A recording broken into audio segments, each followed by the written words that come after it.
ভাল চিন্তাধাৰা আপোনালোক আগবাঢ়িছিল মই নাথাকো এইটো মোৰ ব্যক্তিগত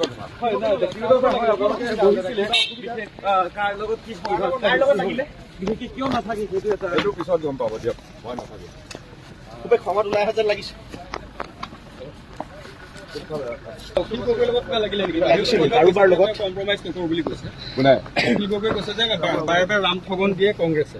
তেতিয়াহ'লে কংগ্ৰেছৰ লগত কাম কৰিবলৈ কেলে আহিছে তেওঁ কাজিয়াখন কাৰ লগত হ'ল দাদা কাৰ লগত মতামত কৰিছে কাৰ লগত তেওঁলোকে ক'ব ব'লা খং খালে হ'ব জানো দাদা ইমান খং কৰিছে ইমান খং দাদা কোনে অপমান কৰিছে দাদা